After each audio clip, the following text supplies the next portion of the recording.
You probably learned about Beer's Law all the way back in Gen Chem 1, maybe even before that. This could be something you've known since high school chemistry, or depending on the science fair that you chose, maybe even something sooner than that. But one thing that's kind of not observed by a lot of people is that there's a lot of different forms of Beer's Law.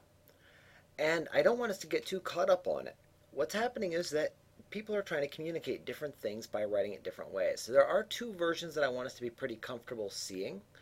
But basically, as long as you're handling your units rigorously, it's not going to matter much for this course's purpose how specific you're being when you write these things. Now, what we're saying with Beer's Law is that absorbance, and I'm going to go ahead and write out these at least as abbreviations, is going to equal some absorptivity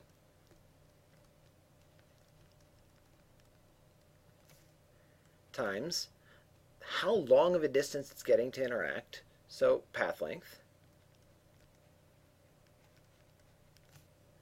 And then we're going to have some sort of a concentration unit.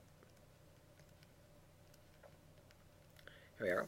So absorbance equals how well the molecule absorbs, how often it gets to absorb, and how much of it there is to absorb.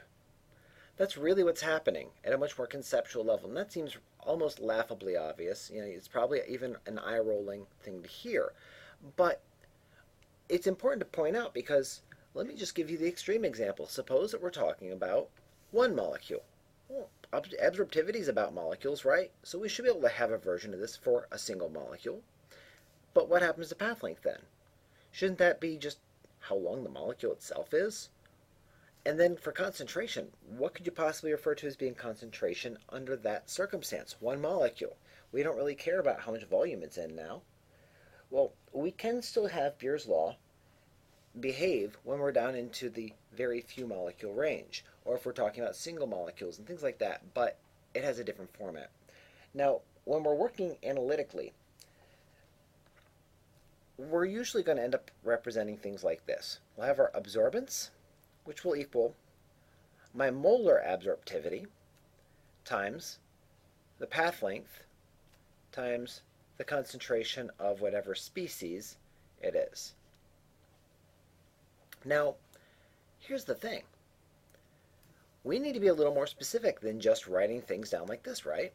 Because I know darn well, if I've got a pair of red-tinted glasses, they're letting the red light through to my eyes. But that means presumably the reason that I'm noticing anything, the red light must be absorbing some of the blue light, right? So if I have red light, it's not absorbing it. Absorbance is going to be pretty close to zero. The blue light, it's going to be absorbing something. So we need to distinguish that by actually putting our wavelength in as some sort of a subscript on absorbance. But that means that things over here must also be related.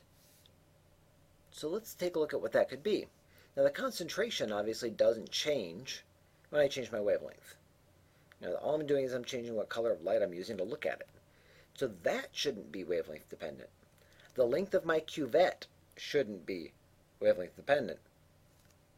That means my molar absorptivity must be.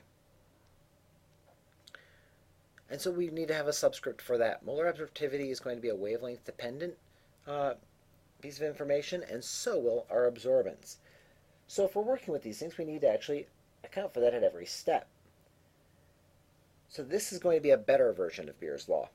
Now, sometimes you'll just have it written as lowercase a equals, you can have that as a lowercase e or whatever. Path length is often written in as b. And then for concentration, we'll often have that as capital C. One reason for this would be absorptivity, but not molar absorptivity anymore. So up here, I was saying it was molar absorptivity, and if I look at the units on this, I'd say, well, absorbance doesn't have units. This is in concentration units, so I'll just go ahead and put my units in parentheses. I'm in units of molarity. My cuvettes are usually 1 centimeter, so it's probably easiest for us to keep the unit in centimeters, which means that my molar absorptivity must be in 1 over centimeters times molarity. Or you'll just see it as centimeters to the -1, molarity to the -1. Well, you don't always have to be in molarity. Sometimes you want to be in grams per liter. Sometimes you want your path length to be in meters. If you're trying to do some sort of an oceanographic measurement, maybe of nanograms in a liter. You're going to have a meter long range, looking at a certain amount in a liter, and then so your epsilon is going to become E, and it's going to have whatever units you needed for everything else inverted. So now it'd be 1 over, and I'll be a little bit dirty on this. I'll put meters in the bottom times, parentheses, grams over liters. The reason I said I'm being dirty, it's never polished to put a fraction on the bottom of a fraction. So we'd go ahead and we'd invert that and put it back in. So we'd have liters divided by meters grams. But whatever. The point is, you can have lots of different things showing up in your Beer's Law expression.